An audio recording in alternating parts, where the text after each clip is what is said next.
예수님, 오늘은 성탄 8일 축제의 6일 월요일입니다. 성부와 성자와 성령의 이름으로 아멘. 오늘은 또 어떤 분이 주인공으로 나오시는지 한번 보도록 하겠습니다. 루카가 전한 거룩한 복음이고요. 한나라는 예언자가 있었는데 전에는 안나라고 해서 강론 문자로 쓸 때는 안나로 쓴 것 같은데 뭐 똑같죠. 푸누엘의 딸로서 아세르 지파 출신이었다. 나이가 매우 많은 이 여자는 혼인하여 남편과 7해를 살고서는 84살이 되도록 과부로 지냈다. 그리고 성전을 떠나는 일 없이 단식하고 밤낮으로 기도하며 하느님을 섬겼다. 그런데 이 한나도 같은 때에 나와 하느님께 감사드리며 예루살렘의 속량을 기다리는 모든 이에게 그 아기에 대하여 이야기하였다. 주님의 법에 따라 모든 일을 마치고 나서 예수님의 부모는 갈릴리아에 있는 고향 나자렛으로 돌아갔다. 아기는 자라면서 튼튼해지고 지혜가 충만하여졌으며 하느님의 총애를 받았다. 그러니까 오늘은 이 한나인 거죠. 이 뭐 한나 예언자라고도 하는데 그냥 뭐 이렇게 예수님이 말씀이잖아요. 하느님께서 이 세상을 구원하시기 위해서 뭔가 드러내시기 위해서 하신 말씀이 사람이 되신 분을, 그 말씀을 알아듣고 그 말씀을 이분이 하느님에게서 오신 분이다라는 걸 알려주는, 그 말씀을 알려주는 역할이 예언자직이기 때문에 이제 한나도 이제 예언자라고 할 수가 있죠. 뭐 시메온도 마찬가지고. 근데 이제 이분이 남편 그때는 한 5-6살이면 결혼을 했잖아요. 그러니까 7회를 살았으면 뭐 이제 20살 갓 넘은 건데 80이 넘도록, 그러니까 60년 이상을 이제 혼자 살면서 성전에서 밤낮으로 기도하고 이제 뭐 성경도 연구하고 그런 분이었죠. 하느님이시오 사람이신 그리스도의 시라는 책에서는 이분이 이제 이 성모님이 3살 때 이제 성전에 봉헌되는데 다윗 지파 가운데 이제 메시아가 동정녀가 이제 아들을 낳으리니 그 이름을 메시아라 하여라. 그래서 그 동정녀들을 키우는 학교가 있었어요. 그 학교의 이제 선생님이었던 거죠. 이 한나가. 왜냐면 뭐 성경에는 그렇게 안 나오니까. 어쨌거나 나중에 이제 이 마리아의 스승이 셨던 분인 거죠. 그리고 마리아가 이제 그 진짜 메시아를 낳아서 온 거를 보고 이제 뭔가 알아본 거죠. 이제 이분은 평생, 이 시메온도 마찬가지지만 한나도 평생 성전에서 어떤 하느님께서 이 세상을 구원하시기 위해서 아드님을 보내주신 것을 한 번만이라도 보고 죽는 것이 소원이신 분들이었어요. 지금으로 얘기하면은 성체인 거죠. 하느님께서 우리를 위해서 사랑하신다는, 엄마가 우리를 사랑하신다는 가장 확실한 근거는 밥이잖아요. 예, 어, 당신의 살과 피가 섞인 그 밥, 양식, 성체, 그것을 평생 하느님이 계시고 우리를 사랑하신다, 그 표징을 보기 위해서 평생을 기다려온 것이고, 이렇게 뭐 당시 80이 넘었으면 지금도 오래 사시는 건데 뭐 어마어마하게 기다려 오신 거죠. 그 희망이 성취되는 이 때인 거죠. 그 왜 좀 빨리 이 희망을 성취해 주시지 않을까. 그래서 오늘은 이 희망에 대해서 한번 이야기를 해 볼게요. 이제 제가 신학교 들어가서 엄청, 아니 내가 다 포기하고 왔는데 뭔가 행복하지 않고 하느님께서 불러주셨다는 확신이 생기지 않는 거죠. 그런 것 때문에 어떻게 해야 될까? 그러다가 이제 단식을 이제 일주일 동안 해봐야겠다. 그래서 단식하면서 이제 그 성체 안에서 예수님을 만났잖아요. 얼마나 부러워요. 그쵸? 여러분 부럽죠? 예. 저도 만약에 그렇게 안 하고 어떤 사람이 이런 얘기를 하면 짜증났을 것 같아요. 어, 혼자 봐서 좋겠다. 뭐 이렇게 뭐 좋아요. 근데 그렇게 이제 사실 예수님 메시아를 뵙기를 소원하시는 분들이 있잖아요. 그래서 저는 이제 아주 단식을 일주일 할 정도로 그냥 그렇게 그분 안 만나면 나는 그냥 죽는 게 낫다. 이렇게 자기 자신을 몰아붙여야 된다. 이렇게 말씀을 드린 적이 있는데, 근데 이제 어떤 분들은 이제 댓글에 이렇게 이번에 댓글 나눔을 했는데 거기에서 나는 지금 힘들고 막 그렇게 하고 있는데 왜 안 만나 주시냐. 이제 그런 것에 그냥 단순하게 그냥 그래도 끝까지 희망하시라. 뭐 이런 말씀밖에 못 드렸는데 그 희망하고 있다라고 하는 그 본질적인 의미가 무엇인지 한번 좀 이렇게 좀 살펴보면 그 희망 안에서 어쩌면 평생을 살아갈 수가 있는 거죠. 그냥 희망만 하면은 굉장히 힘들어요. 버틸 수가 없어요. 이렇게 많이 희망을 했는데 그 영화의 월터의 상상은 현실이 된다. 이런 내용이 있어요. 이게 이제 진짜 희망이 무엇인가라는 어떤 생각을 하게끔 만드는 영화인데 굉장히 좋은 영화예요. 저도 유튜브에서 단축된 것만 봤는데 월터, 이 월터라고 하는 사람, 이 비행기도 이렇게 타고 있고 뭐 알래스카, 아무튼 뭐 추운 산 꼭대기에 올라가서 뭐 사진도 찍고 작업도 하고 뭐 상어랑 맞짱을 뜨기도 하고 하는 뭐 이런 것들이 다 상상이죠. 현실 속에서는 일어날 수 없는. 그러니까 이 사람은 현실 속에서 많은 희망이 있지만 그 희망이 현실에서 내가 하고자 하는 일도 제대로 안 돼서 이제 이 사람이 이제 그 라이프라고 하는 잡지에 어떤 사진을 제공하는 이제 그런 사람이었는데 이제 뭐 어떤 새로운 회사가 병합이 되면서 이거를 이제 없애 폐간하기로 한 거죠. 그러면 이제 몇 명은 살아남고 몇 명은 명퇴를 해야 되는데 이게 이제 이 사람이 그 사진 한 장이 없는 거예요.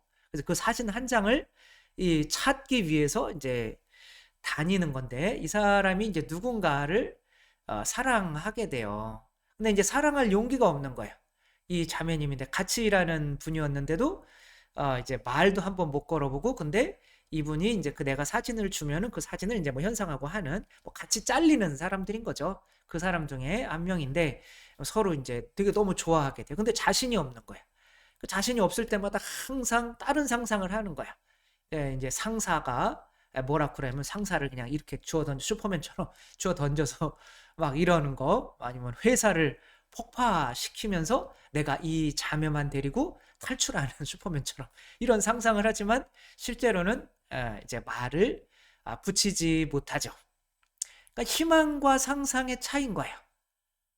근데 이 자매를 위해서라도 내가 가서 그 사진을 다시 찾아와야 된다라고 해서 이제 비행기 타고 진짜 막 알래스카 가서 헬리콥터 막 술 막 취한 사람이 운전한 헬리콥터 타서 막 바다에 떨어지고 이렇게 바다에 뛰는 거야. 근데 이게 자기는 상상을 하도 많이 해가지고 상상이랑 현실이랑 구분이 안 가요. 근데 그래서 상상인 줄 알고 이렇게 했는데 현실인 거예요. 진짜 막 사자랑 막 그 뭐죠? 상어랑 막 싸우기도 하고 여기서 이제 그 사진을 찍던 작가를 이렇게 만나게 되죠. 그 내가 너한테 그 지갑에서 그 하나 빼서 거기 줬었는데 뭐 이렇게 이야기를 하면서 이제 이 사람이 이제 살아가는 거를 이렇게 보고 그러니까 이게 현실과 상상이 겹쳐지는 이게 뭐냐면 그 전까지는 내 희망이 상상이었어요. 근데 그게 실천과 합쳐지니까 희망이 되는 거죠. 그렇게 이제 많은 일을 이렇게 하고 오게 되죠. 이게 이제 그때 이 사람이 잃어버렸던 사진인데 그 사진이 바로 자기가 이것을 현상하기 위해서 열심히 일하는 이 모습이 이제 표지에 나중에 이제 그렇게 나오게 되는데 그래가지고 결국에는 이 자매가 이렇게 잠깐 집에 갔었는데 뭐 전 남편이 와 있는 거예요. 그러면서 이제 뭐 나는 회사도 잘리고 좋아하는 여자도 이제 없고 뭐 이렇게 됐는데 알고 봤더니 이제 이혼한 남편이 이제 잠깐 냉장고 고쳐주러 왔던 거죠. 뭐 그렇게 그렇게 내가 어떤 희망하는 거를 실천을 가미했더니 이제 이 자매에게 그런 것을 물어볼 수 있는 용기까지 생긴 거죠. 결국에 이 파누엘의 딸 한나라고 하시는 분은 죽치고 기다리는 게 아니었던 거죠. 죽치고 기다리는 것이 아니라 내가 할 수 있는 모든 것을 다 하면서 기다리는 것이 바로 단식하고 기도하고 공부하고 그러면서 기다리는 것이 희망인 것이지 그냥 뭐 나는 뭐 이번에 어디에 취직하고 싶어. 그 집에서 맨날 게임만 하고 있어요. 그거는 희망이 아니라 상상, 망상인 거죠. 그런 식으로 해서 만약에 취직이 되잖아요. 그러면은 그 사람이 좋을까요? 교만해질까요? 교만해져. 난 이렇게 해도 다 되네. 인간이라는 게 그런 거거든요. 그거는 이제 그 사람을 가리오 유다처럼 만들어서 이제 헤어날 수 없는 그런 교만 속으로 빠져든단 말이에요. 그러니까 하느님께서 나타나 주고 계시지만 당신을 감동시키기를 원하셔요. 그렇게 나타나셨을 때도 내가 교만해지지 않을 정도의 내가 노력을 하고 있어야 그분께서 나타나 주시는 거죠. 바람을 길들인 아이라고 하는 이제 뭐 실화 바탕에 이 영화가 있어요. 이제 집이 이제 처음에는 그래도 그냥 가난하긴 했지만 그래도 그냥 단란한 가정이었는데 이제 가뭄이 오고 저쪽에서 홍수가 나고 하다가 보니까 이제 돈들이 없으니까 이 동네에 있는 나무들을 다 팔게 되고 그 나무들이 심겨진 나무들이 다 뽑혀 나가니까 이제 물을 저장할 수가 없으니까 농사를 지을 수 없으니까 이제 고을들이 다 황폐해지고 그러다 보니까 이제 서로 약탈하고 싸움하고 이렇게 되는 거죠. 근데 이제 우물이 군데군데 있기는 했지만 그 우물에서 물을 퍼서 농사를 짓는 일은 불가능했던 거죠. 그래서 이 아이가 이제 돈이 없어서 학교에서 또 쫓겨나요. 근데 이 아이는 과학에 대해서 엄청 관심이 많았죠. 다른 어른들은 비가 오기를 희망하는 거예요. 비가 오기를. 그런데 이 아이는 비가 오기를 상상하는 거죠. 그러면서 근데 이 아이는 희망할 줄 아는 아이였던 거예요. 그리고 이제 추장이 이제 대통령한테 이런 상황을 이야기하자 뭐 심하게 얻어맞고 이게 다 실화인 거죠. 근데 이 자전거 발전기의 원리를 보면서 우리가 이 자전거로 풍차를 돌려서 이 자전거 거기에 요 전기 만들어내는 거 그다음에 배터리 하나 이렇게 있으면 배터리로 저렇게 모터를 하나 해서 물을 뽑아내서 그것으로 마을이 어느 정도 농사를 지을 수 있지 않을까 이런 생각을 해요. 그러면 학교 쫓겨났지만 이제 도서관은 이용할 수 있는 허락을 받아요. 그리고 이 에너지를 만드는 이 방법을 배워요. 그럼 이제 점점 이제 가족은 굶어가고 다들 이제 마을 사람들이 떠나고 이렇게 힘든 과정에서 이제 막 군인들이 막 소요 일으키고 할 때 아빠는 이제 먹지를 않아요. 가족을 먹이기 위해서. 아빠는 계속 굶어요. 그런 상황에서 얘는 이거를 풍차를 만들어서 여기 이 척박한 땅에 물을 대고 싶은 거예요. 그랬더니 아버지가 가진 이제 유일한 재산이 이제 자전거예요. 그 자전거에 그거를 모터를 좀 달라. 그랬더니 지금 이게 너 쓸데없는 짓을 하느냐고 가서 지금 이걸 보라고 그러면 빨리 일이나 하라고 비가 오면은 그래도 심어야 되지 않냐 옥수수를 그렇게 우리 다 굶어 죽어가고 있는데 결국에는 이 아이가 하는 어떤 이런 것 때문에 아버지가 감동을 받아요. 이 사람 이제 실제로 이런 일들이 알려지고 이런 풍차들을 이제 몇 개를 만들어서 그 마을 전체에 전기를 생산해서 거기 우물에서 물을 뽑아서 그 마을 전체가 농사를 짓게 만들어서 다시 풍족한 생활을 하게 만든 이런 실화인 거죠. 그러니까 이 사람이 그렇게 아버지와 그렇게 화해도 하게, 아버지가 이 아이가 하자는 대로 하다 보면 이 아이는 그거 봐, 내가 똑똑하니까 아버지가 나한테 아무것도 아니네, 이런 식이 된단 말이야. 근데 아버지를 감동시킬 수 있게 만드는 게 바로 뭐냐면은 그것이 바로 적인 거죠. 뭐죠? 그것이 바로 희망인 거죠. 이 사람이 뭐라고 이야기한 게 있는데 여기에는 안 썼네요. 아무튼 희망, 행동하지 않으면 그냥 그 핵심은 그거예요. 행동하지 않는 희망은 그냥 망상 아니면은 그냥 절망을 합리화한 그냥 헛된 상상에 불과할 뿐이다. 그러니까 희망이라고 하는 거는 성경에 로마서 5장 5절에 이렇게 써 있어요. 희망은 우리를 실망시키지 않습니다. 실망시키지 않는데 우리가 이게 망상하고 있으면은 실망해요. 매일매일. 그런데 희망은 실망시키지 않아요. 왜? 뭔가 하니까. 그래도 뭔가 매일매일 조금씩 얻어내는 게 있어요.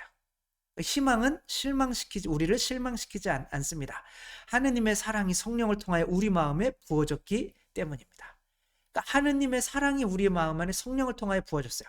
사랑이라는 게 성령의 열매잖아요. 그 사랑은 뭐예요? 내가 이 정도로 하면 반드시 아빠는, 하느님은 나에게 이거 해주실 거야. 이런 게 희망인 거죠. 그러니까 지치지 않아요. 왜? 그 부모의 사랑을 믿으니까, 하느님의 사랑을 믿으니까. 그 사랑이 부어졌기 때문에 희망하는 거죠. 그러니까 나를 도와주지 않는 것은 다 이유가 있어. 그러나 언젠가는 나에게 도움을 줄 때가 있을 거야. 지금은 나를 사랑하지 않아서가 아니라 분명히 이유가 있기 때문에 그럴 거야. 그런 식으로 나아가는 거죠. 그래서 60년 동안 메시아를 못 만나도 똑같이 기다릴 수 있었던 거죠. 그 희망이 나에게서 나온 것이 아니라 성령을 통하여 나에게 주어진 하느님의 선물이기 때문에 그런 거예요. 그러니까 희망만 주어지는 게 아니라 성령을 통해서 희망하게 되고, 또 하느님이 언젠가는 나에게 이 희망을 갚아주실 거야. 그래서 그 희망으로는 뭐 하게 되고, 끊임없이 내가 지금 그 할 수 있는 일을 하게 되고, 그리고 하느님에 대한 어떤 사랑에 대한 확신을 가지게 되고, 하느님을 지금 만나지 못했을지라도 끝까지 이웃사랑을 실천하는 사랑을 할 수가 있죠. 사실 그렇게 사셨던 분이 마더 데레사이신 거죠.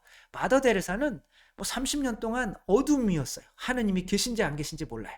그러나 내가 이렇게 열심히 하다 보면은 하느님께서 분명히 나를 만나 주실 거야. 근데 안 만나 주셨어요.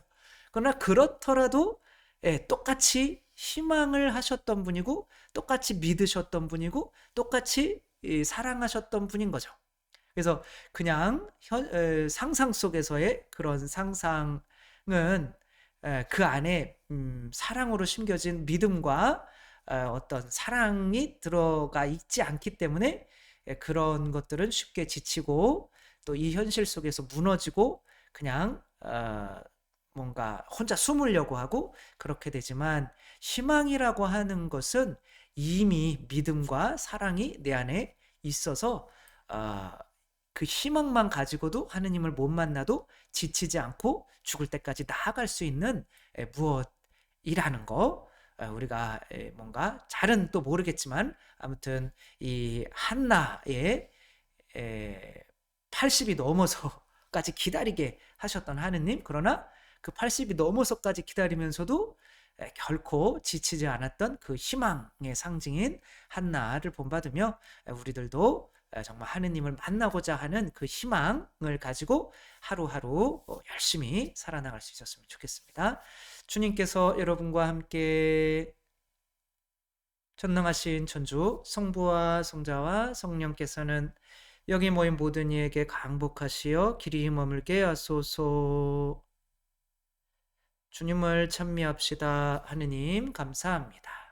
성부와 성자와 성령의 이름으로 아멘. 감사합니다. 사랑합니다.